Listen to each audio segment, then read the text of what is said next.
अस्सलाम वालेकुम दोस्तों, इन साइड में मौजूद फ़खर में खुश आमदीद। शेख रशीद और फिरदौस आशिक अवान दोनों ही एक किश्ती के सवार हो गए हैं, दोनों ही तवज्जो के तालिब हैं और दोनों को जिस जगह से वो तवज्जो हासिल करना चाहते हैं रत्ती बराबर तवज्जो नहीं मिल रही। और अब तो शिकवे भी ज़मान पे आ रहे हैं। वो जो एक बड़ा मशहूर गाना है ना, थोड़ी सी लिफ्ट करा दो, इसी किस्म की सूरत हाल है। यानी कि दोनों इस वक्त मिन्नतों तरलों पर उतर आए हैं कि यार थोड़ी सी तो लिफ्ट करा दो। हम तो बिल्कुल ही अब जिसे हम कह सकते हैं टगट टोकरी हो गए, इस किस्म की कोई सूरत हाल है। लेकिन वो लिफ्ट है वो बंद पड़ी है, चल ही नहीं रही। बल्कि आज तो शेख रशीद अहमद साहब ने इस हसरत का बरमला इजहार भी कर दिया कि मुझसे कोई बंदा राब्ता ही नहीं कर रहा, कोई कह ही नहीं रहा कि सुलह करा दो। ना इमरान खान कह रहा है और ना ही पिंडी वाले कह रहे हैं। यानी मैं तैयार बैठा हूं लेकिन कोई फरीक ऐसा नहीं है, ना इमरान खान ना पिंडी वाले, जो आगे मुझसे राब्ता करें और कहें कि जनाब हमारी जो खिदमात हैं वो आप इसको हमारी जो ज़रूरियात हैं इनको मंतकी अंजाम तक पहुँचा दें और हम आपकी खिदमात से इस्तिफ़ादा हासिल करना चाहते हैं। इस किस्म की कोई बात नहीं हो रही।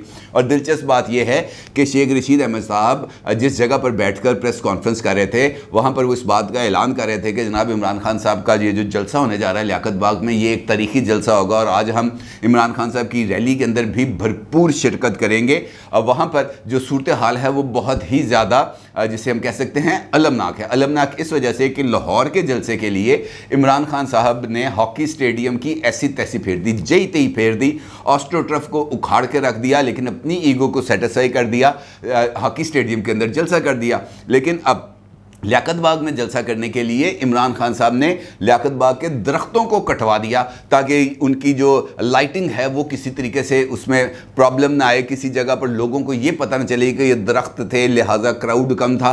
इस किस्म के तमाम इंप्रेशंस को दूर करने के लिए जनाब उन्होंने दरख्त ही बढ़वाते, यानी वो जो दावा करते थे बिलियन ट्री सुनामी लेके आएंगे, पाकिस्तान के अंदर ग्रीन रेवोल्यूशन लेके आएंगे, पाकिस्तान जो इस वक्त शदीद तरीन मौसमी तगय्युरात का शिकार है इसमें से हम निकल जाएंगे, उन्होंने खुद अपने जलसे के लिए दरख्तों को कटवा दिया। और इस वक्त सूरत हाल ये है कि आधे से ज़्यादा पाकिस्तान शदीद तरीन बहरानी कैफियत का शिकार है। सिंध हो या बलूचिस्तान हो या जनूबी पंजाब, वहाँ पर एक सैलाबी सिचुएशन मौजूद है और ये जो बारिशों का सिलसिला है वहाँ पर उसने तबाही फेर के रखी हुई है।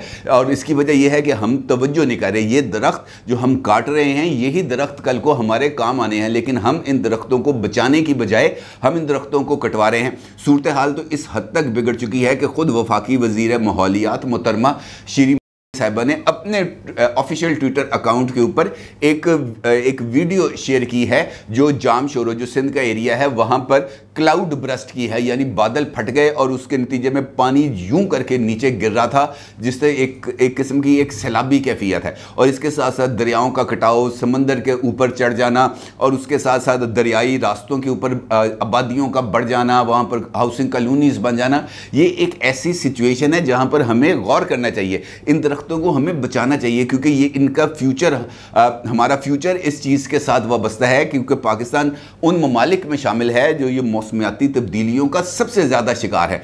कौन बंदा सोच सकता था आज से 15-20 साल पहले कि सिंध के अंदर बारिश होंगी। लोगों को तो ये पता ना जब मानसून सारे का सारा ये पंजाब या केपी के अंदर आता है और यहाँ से होकर गुजर जाता है, उस वक्त तो किसी को इस बात का अंदाज़ा नहीं था कि सिंध के अंदर भी इस किस्म की सिचुएशन बन सकती है, बलूचिस्तान के अंदर इस किस्म की सिचुएशन बन सकती है।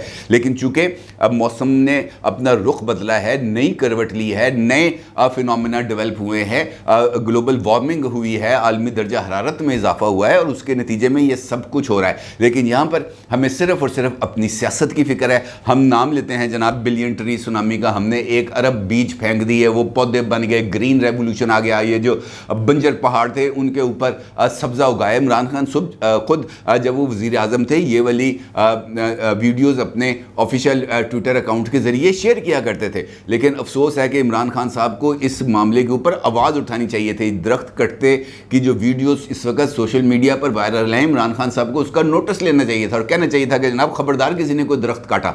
लेकिन ऐसी सिचुएशन नहीं है। फिक्र है तो सिर्फ ये कि मेरी सियासत जिंदा रहनी चाहिए, मेरी रैली कामयाब होनी चाहिए, मेरा जलसा कामयाब होना चाहिए, मेरी जो सियासत है उसको ज़िंदा रहना चाहिए, मुझे अपनी सियासत के लिए ऑक्सीजन मिलनी चाहिए, मुझे अपने बयानियों की तरवीज के लिए ये जो सियासी ईंधन है ये वाफर मिकदार में मिलना चाहिए। और अब तो शहबाज गिल को भी उन्होंने एक्सप्लॉइट करना शुरू कर दिया है। उन पर होने वाले जो भी तशद्दुद है जिसका वो खुद इस बात का इजहार करते हैं उसको भी एक्सप्लॉइट किया जा रहा है, हत्ता कि नहायत लो लेवल पर जाकर भी इल्ज़ामात आयद किए जा रहे हैं। इस सारी सूरत हाल के अंदर एक अच्छी तजवीज़ आई है और वो तजवीज़ मेरा ख्याल है कि इमरान खान साहब को खुद इस तजवीज़ की पजीराई करनी चाहिए। ये तजवीज़ खुद पार्टी इमरान खान साहब की जमात की तरफ से आई है, उनके साबिक वफाकी वज़ीर की तरफ से आई है, फवाद चौधरी साहब की तरफ से। और उनका ये कहना है कि शहबाज गिल साहब के ऊपर होने वाले मुबैना तशद्दुद की तहकीकात के लिए 3 रुकनी कमेटी बना दी जाए। इसके अंदर शामिल हों साद रफ़ीक साहब, इसके अंदर शामिल हों मुस्तफ़ा नवाज़ खोखर साहब, इसके अंदर शामिल हों शीरी मज़ारी साहिबा। और ये तीनों इस बात की तहकीकात करें कि जनाब शहबाज गिल साहब पर जो तशद्दुद हुआ है वो उसके जो इल्ज़ामात हैं क्या वो दुरुस्त हैं, और अगर वो दुरुस्त हैं तो फिर यही कमेटी इसके ऊपर कोई फर्दर कार्रवाई का आगाज़ करे। लेकिन साथ ही उन्होंने डरते डरते इस बात का भी इज़हार कर दिया कि पायन ए तजवीज़ इमरान खान अल्लो नहीं है, ये तजवीज़ PTI की तरफ से नहीं है, ए मेरी ज़ाती तजवीज़ है। इसका मतलब ये है कि इस पर मेरी क्लास न शुरू कर दे, क्योंकि PTI का हर एक बंदा अच्छी तजवीज़ देने के बाद इस बात से डर जाता है कि कहीं सोशल मीडिया ब्रिगेड मुतहरक ना हो जाए, कहीं कीबोर्ड वॉरियर्स एक मरतबा फिर सामने ना आ जाएं, कीबोर्ड वॉरियर्स अपना जो गंडासे लेकर वो मौला जट बन के सामने ना आ जाएं। हर एक बंदे को अपनी इज्जत प्यारी होती है, वो डरता भी है और वो पीछे हटने की भी कोशिश करता है। इमरान खान साहब के सामने तो उनको ये तजवीज़ पेश करने की यकीनी तौर पर हिम्मत नहीं होगी और ना ही हो सकती है। अलबत्ता उन्होंने ये जो तजवीज़ पेश की है मेरी नज़र के अंदर ये एक अच्छी तजवीज़ है। लेकिन इसके साथ साथ शहबाज गिल साहब ने जो आला अदालतें हैं उनके ऊपर इल्ज़ाम भी लगा दिया। उनका ये कहना था कि आला अदालतों को मातहत अदालतों से सीखना चाहिए कि अगर तशद्दुद के ख़िलाफ़ खड़े नहीं हो सकते तो हाई कोर्ट का जवाज़ ही ख़त्म हो जाएगा। इसकी वजह क्या है? इसकी वजह बड़ी सीधी सादी है। फ़र्रुख वो जो मजिस्ट्रेट थे, जुडिशल मजिस्ट्रेट फ़र्रुख साहब, उन्होंने शहबाज गिल साहब का 8 रोज़ा रिमांड जो मांगा था पुलिस की तरफ से वो देने से इनकार कर दिया। और वहीं पर उन्होंने इस बात का ऐलान कर दिया कि मैं किसी के दबाव में नहीं आऊँगा, मैं जो मेरिट पर फैसला है वो फ़ैसला करूँगा। अलबत्ता ये जो शहबाज गिल साहब हैं ये अगर बीमार नहीं हैं तो ये इनको व्हील चेयर पर यहाँ पर क्यों लाया गया है? व्हील चेयर पर लाने का मतलब ही ये है कि शहबाज गिल साहब की हालत बेहतर नहीं है और पुलिस उनको चूँकि खुद व्हील चेयर पर लेके आई है, ये इस बात का सबूत है। लिहाजा हम इनको वापस भेजते हैं पिम्स हॉस्पिटल और मंडे को इनको पेश किया जाएगा अदालत के अंदर। अब इस एक हिस्से को पकड़कर जो फवाद चौधरी साहब हैं उनका ये कहना है कि तशद्दुद के ख़िलाफ़ खड़े ना होने पर हाई कोर्ट का जवाज़ ख़त्म हो जाता है। अदालत तशद्दुद के ख़िलाफ़ खड़ी नहीं होगी तो कौन होगा?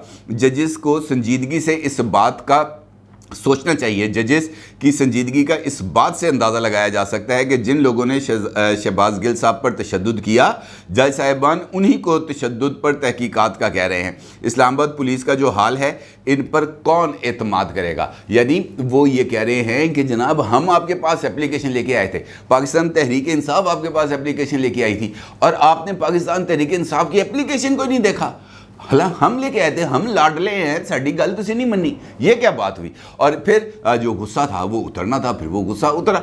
अब बुनियादी तौर पर अगर हम देखें तो ये वाला जो वायरस है ये बहुत ज़्यादा फैल गया है। ये जो माज़रत के साथ ये जो इमरांडू वायरस है ये बहुत ज़्यादा फैल चुका है, हर एक जगह पर फैल चुका है। नौबत तो ये आ गई कि वफाकी वज़ीर दाखिला को ख़ुद इस बात का इजहार करना पड़ा एक इंटरव्यू के अंदर कि जिस वक्त ये जो है पनामा का केस चल रहा था और नवाज शरीफ साहब को सजा होने जा रही थी, उस वक्त कुछ फैमिलीज जो मोअज़्ज़ज़ जज साहिबान की थी वो लॉबी में बैठी हुई थी और ये फैसला सुनकर तालियां बजा रहे थे।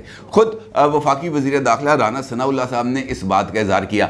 फिर असद उमर साहब ने 2 दिन पहले मेहर बुखारी साहिबा के साथ जो उन्होंने अपना उनके टॉक शो में शिरकत की, वहाँ पर उन्होंने इस बात का बरमला इजहार किया। उन्होंने कहा जनाब अगर आपको इमरान खान की मकबूलियत पर शक है तो फ़ौज के अंदर इस पर वोटिंग करा लें, आपको पता चल जाएगा कि इमरान खान फ़ौज के अंदर कितना ज़्यादा मकबूल है। अब आप इस बात से अंदाज़ा लगाएं कि पॉपुलैरिटी का तयन करने के लिए जो फोरम है वो कौन सा दिया जा रहा है। अगर मेरी नज़र के अंदर जो असद उमर साहब ने बात की है वही बात शहबाज गिल साहब ने की थी, सिर्फ बात को बयान करने का अंदाज ही थोड़ा सा मुख्तलिफ है। अलबत्ता पैटर्न एक ही है, मैसेज कन्वे करने का अंदाज एक ही है कि टॉप टीयर पर बेशक जो मर्जी सोचा जाए, लोअर लेवल पर लोअर टीयर के ऊपर इमरान खान की मकबूलियत मौजूद है। और इस बात का क्या तासुर, ये बात नेशनल कैरियर के ऊपर हम टीवी के ऊपर बैठकर करने का क्या तुक है? मतलब यही है ना कि अपनी बात को कन्वे करना है और इस अंदाज में कन्वे करना है कि जनाब हमारी पॉपुलैरिटी मौजूद है, हमारा वोट बैंक मौजूद है, हमारे पास तमाम तर जो सपोर्ट है वो मौजूद है, लेकिन कुछ जगह ऐसी हैं जहां पर हमारे बारे में कुछ अच्छी राय नहीं पाई जाती, लिहाजा हम ये चाहते हैं कि जनाब तुसी इलेक्शन करा लो। भाई इलेक्शन तो कराएंगे, इलेक्शन ने तो होना है, लेकिन ये इलेक्शन पूरे पाकिस्तान के लिए होंगे, किसी एक सेगमेंट ऑफ सोसाइटी के लिए नहीं होंगे, किसी एक ऑर्गेनाइजेशन के लिए नहीं होंगे। इलेक्शन होंगे फेयर एंड फ्री होने चाहिए। जो जीते, चाहे इमरान खान साहब जीते हैं, चाहे नवाज शरीफ साहब की जमात जीते, चाहे आसिफ अली जरदारी साहब की जमात जीते, चाहे मौलाना फजलुर रहमान साहब की जमात जीते, जो फ्री एंड फेयर इलेक्शंस के अंदर जीतेगी वो हुकूमत हमारी है, हम उस हुकूमत को तस्लीम करेंगे। लेकिन ये जो डिवीजन है इसका तासुर देना या इस बात का इजहार करना कि जनाब फलां सेगमेंट हमारे साथ है, फलां सेगमेंट हमारे साथ नहीं है, लिहाजा यहाँ पर जो डिस्क्रिमिनेशन है वो हो रही है। जिस तरह फवाद चौधरी साहब ने कहा कि जनाब फलां जज ने हमें रिलीफ दिया, फलां जज साहिबान ने हमें रिलीफ नहीं दिया, लिहाजा इनको उनसे सबक सीखना चाहिए। अगर हाई कोर्ट इंसानी हकूक़ के लिए नहीं खड़ी होगी तो कौन खड़ी होगी? भाई तशद्दुद की किसी भी जगह पर हमायत नहीं की जा सकती, गैर इंसानी सलूक की किसी भी लेवल के ऊपर हमायत नहीं की जा सकती, इखलाक से गिरी हुई हरकतों की किसी भी जगह पर उसकी गुंजाइश नहीं है, ना उसकी हमायत की जा सकती है। अब चाहे मुस्लिम लीग नून की तरफ से इखलाक बाख्तगी हो या पाकिस्तान तहरीक इंसाफ की तरफ से इखलाक बाख्तगी हो, किसी की भी सपोर्ट नहीं की जा सकती। ये कंडेमेबल अमल है और शहबाज गिल साहब को कम से कम अब इस बात का अंदाज़ा हो जाना चाहिए कि ये वाले जो लबो लहजा वो इस्तेमाल करते थे, यकीनी तौर पर ये ऐसा लबो लहजा है जिसकी हमेशा से ही मजम्मत की जानी चाहिए। दूसरी जानिब कुछ इस किस्म की भी पेशरफ्त हो रही है, बल्कि आज अगर आप देखें तो स्टैटिस्टिकल डिवीजन ऑफ पाकिस्तान की तरफ से जो अदाद शुमार आए हैं वो मौजूदा हुकूमत के लिए भी कान खड़े करने के लिए काफ़ी हैं। उन्हें इस बात का अंदाज़ा हो जाना चाहिए कि इस वक्त लोगों के ऊपर किस हद तक बोझ बढ़ता चला जा रहा है। IMF के साथ मुआहदा अपनी जगह पर, IMF से पैसों के हसूल की ख्वाहिश अपनी जगह पर, दोस्त ममालिक से मदद के लिए दरख्वास्तें अपनी जगह पर, लेकिन यहाँ पर जो सूरत हाल है वो बहुत ज़्यादा ख़तरनाक है। ख़ुद एक अहम तरीन हुकूमती इदारा स्टैटिस्टिकल डिवीजन ऑफ पाकिस्तान इस बात का इजहार कर रहा है कि पाकिस्तान के अंदर महंगाई की शरह 43% हो गई, 43%, जो अनप्रेसिडेंटेड है। पाकिस्तान के अंदर मुश्किल तरीन, बल्कि ये कहा जाता है कि मुशर्रफ साहब के टाइम का आखिरी हिस्सा, उनके दौर इक़्तिदार का आखिरी हिस्सा, और उसके बाद पीपल्स पार्टी का दौर वो दौर था जहां पर महंगाई की शरह बढ़ी और महंगाई की शरह 20 से 22% होगी, बल्कि कुछ लोग ये कहते हैं कि 28% होगी। इसका मतलब ये है कि ये जो 4 माह मौजूदा हुकूमत के इक़्तिदार में थे, बेशक वजूहात कोई भी हों, इन 4 महीने के अंदर पाकिस्तान के अंदर अगर महंगाई की शरह 43% तक पहुँच जाएगी तो ये तो इसका सबूत इस बात का ये है कि जनाब लोगों का अर्क निकल गया है, लोगों का बेड़ा गर्क हो गया है। लेकिन इस तरफ किसी जगह पर तवज्जो नहीं है। हर एक बंदा अपनी अपनी सियासत के अंदर घुसा हुआ है, हर एक बंदा अपनी अपनी ब्लेम गेम के अंदर घुसा हुआ है, हर एक अपने लिए गुंजाइशें हासिल करने की कोशिश कर रहा है, किसी को किसी की नहीं परवाह, खास तौर पर अवाम की। एक बंदा कहता है मैंने रैलियाँ निकालनी है, दूसरा कहता है तू रैली काट के तो दिखा। एक कहता है जनाब मैं आपको हुकूमत में नहीं रहने दूंगा, दूसरा कहता है हमें हुकूमत से निकाल के तो दिखा। एक बंदा ये कहता है कि जनाब ये जो सारी की सारी इस वक्त ख़राबी है ये मौजूदा हुकूमत की जिम्मेदारी है। दूसरा कहता है कि जनाब हम आप ही के किया काट रहे हैं। और भाई आप नहीं काट रहे, ये हम काट रहे हैं और कोई नहीं काट रहा। लेकिन इस तरफ किसी को कोई तवज्जो नहीं है। अलबत्ता ये ज़रूर है कि मिफ्ता इस्माइल साहब की तरफ से इस बात का इजहार किया गया है कि 29 अगस्त को IMF के एग्जीक्यूटिव बोर्ड का इजलास होगा, जिसके अंदर वो पाकिस्तान के लिए जो इमदाद है उसकी मंजूरी देंगे। अलबत्ता हुकूमत की तरफ से IMF के साथ तयशुदा मुआहदों के ऊपर अमल दरामद का सिलसिला जारी है और IMF के साथ तय पाने वाले मुआहदे के तहत अब हुकूमत अरकान पार्लियामेंट और ब्यूरोक्रेसी के असासों की तफसीलात तक अवाम को रसाई देने का फ़ैसला कर लिया गया है। यानी ब्यूरोक्रेसी और अरकान पार्लियामेंट इन तमाम के जो असासों की तफसीलात हैं वो पब्लिक की जाएंगी, गवर्नमेंट की वेबसाइट पर दिखाई जाएंगी, मुतल्लिका महकमों की वेबसाइट पर दिखाई जाएंगी और वो तमाम लोगों तक उसकी रसाई होगी। वो लोग वेबसाइट पर जाकर ये तमाम असासों की तफसीलात देख सकते हैं और मुआहदे के मुताबिक शफाफियत और एहतसाब के लिए सितंबर 2022 तक इलेक्ट्रॉनिक एसेट डिक्लेरेशन सिस्टम कायम किया जाएगा। ब्यूरोक्रेसी के बैरून मुल्क मनकूला और गैर मनकूला असासाजात को भी पब्लिक किया जाएगा। ग्रेड 17 से 22 तक के मुलाजमीन की बीवी बच्चों के असासों की तफसीलात भी बताई जाएंगी। अरकान पार्लियामेंट के असासों की डिक्लेरेशन तक शहरियों की रसाई मुमकिन होगी। और ये भी कहा गया है कि इस फैसले के तहत कि जनाब बैरून मुल्क अगर किसी भी असासे को खुफिया रखा गया तो फिर इसके ऊपर सज़ा होगी। फिर ये खुफिया असासे हैं जिनके लिए फिर लोग बैरून मुल्क का सफ़र भी करते हैं खामोशी के साथ। आज एक दिलचस्प वाक़या हुआ। वाक़या ये हुआ कि मुहतरमा फिरदौस आशिक अवान साहिबा जो साबिक हुकूमत के अंदर मुशीर इत्तलात के ओहदे पर भी फाइज रही, वफाक में भी, पंजाब में भी, वो आज जा रही थी दुबई। वो अब पता नहीं वो एहसासों का मामला था, पता नहीं कौन सा मामला था, अलबत्ता वो जा रही थी दुबई। अच्छा, एयरपोर्ट के ऊपर वो मौजूद थी, उन्होंने अपना वीज़ा, पासपोर्ट, वटेवर वो दिया और जाके जहाज़ में बैठ गई। लेकिन आखिरी टाइम पर जब जहाज़ परवाज़ करने लगा था, जो उनका था EK 615 जो फ़्लाइट का नंबर है, वो जब रेडी हुआ तो मुहतरमा फिरदौस आशिक अवान साहिबा को जहाज़ से उतार लिया गया, उनको ऑफलोड कर लिया गया। उनसे ये कहा गया, बीबी तू किस चक्कर से ब्लू पासपोर्ट लेके फिर रही हैं? अब आपके पास ये ब्लू पासपोर्ट यानी सफारती पासपोर्ट पर सफ़र करने की बिल्कुल भी इजाज़त नहीं है। अब आपका इख्तियार नहीं है, क्योंकि जिस वक्त तक आप सरकारी ओहदे पर मौजूद थी आप ब्लू पासपोर्ट इस्तेमाल कर सकती थी। अब चूँकि आप सरकारी ओहदे पर नहीं हैं, आप इस वक्त किसी भी हुकूमती ओहदे पर नहीं हैं और आपको कवायद के मुताबिक अपना ब्लू पासपोर्ट को सरेंडर करना चाहिए था, लेकिन अभी तक आपने ब्लू पासपोर्ट सरेंडर नहीं किया। लिहाजा ये जो पासपोर्ट आपने इस्तेमाल किया है, इस पासपोर्ट को हम जब्त कर रहे हैं। तो उसी अपना रेगुलर पासपोर्ट तो वीज़ा लवाओ तो फिर आना, और उनको उतार दिया गया। और उनके लिए ये वाली बात बहुत ही ज़्यादा खिफ़त की बात थी, क्योंकि वो भी यही दरख्वास्त करती फिरती हैं, थोड़ी सी लिफ्ट करा दो, क्योंकि उनका ताल्लुक भी वहीं पे है जहाँ पर शेख रशीद अहमद साहब जाके इजहार कर रहे हैं कि जनाब मेरी भी गल सुन लो, मैं भी पढ़े हैं राहों में। शेख रशीद अहमद साहब ने आज प्रेस कॉन्फ्रेंस की और उस प्रेस कॉन्फ्रेंस के अंदर उन्होंने इस बात का इजहार किया, दो ख़ास चीज़ें।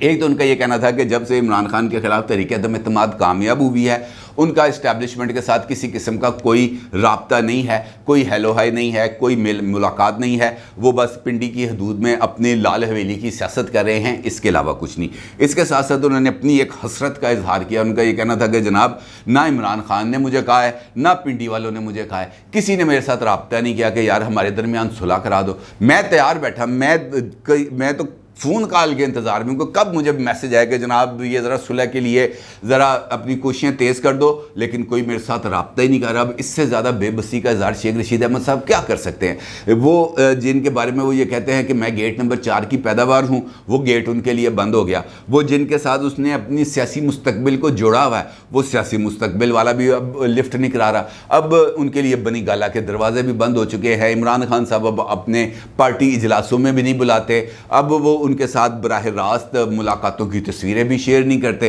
वो प्रॉब्लम में है ना, आपको पता है, फिर ये प्रॉब्लम हो जाती है ना, इधर की बात उधर हो सकती है, ना उधर की बात इधर हो सकती है। तो फिर कौन इस चक्कर के अंदर लिफ्ट कराएगा? कोई लिफ्ट नहीं कराता। अलबत्ता उनका ये कहना है कि जनाब आज हर हाल के अंदर जुलूस निकलेगा, दफ़ा 144 के 144 टुकड़े कर दिए जाएंगे, कोई माइका लाल रोक नहीं सकता। और इसके साथ साथ उनका ये कहना था कि इमरान खान का पिंडी के अंदर जो जलसा है वो बहुत ही ज़्यादा तारीखी होगा, और इस जलसे के नतीजे में इमरान खान साहब की जो ख्वाहिश है इलेक्शन की वो पूरी होगी 10 सितंबर तक। उनका ये कहना था कि जनाब ये सितंबर तक हमें इस सारे मामलात को वाइंड अप कर देना चाहिए, क्योंकि अगर हम चाहते हैं कि नवंबर में इलेक्शन हो तो सितंबर के अंदर इस हुकूमत को जाना चाहिए। अब देखना यह है कि शेख रशीद की ख्वाहिश के मुताबिक इमरान खान साहब सितंबर में इस हुकूमत को घर भेजने में कामयाब होते हैं या नहीं, नवंबर में इलेक्शन कराने का शेख रशीद का ख्वाब पूरा होता है या नहीं। ये अब इस पॉलिटिकल मूवमेंट के एंड पे पता चलेगा कि जनाब कौन केड़ा सब कर देने हो। अपनी राय का ज़रूर इज़हार कीजिएगा। आपका बहुत शुक्रिया। अल्लाह हाफिज़।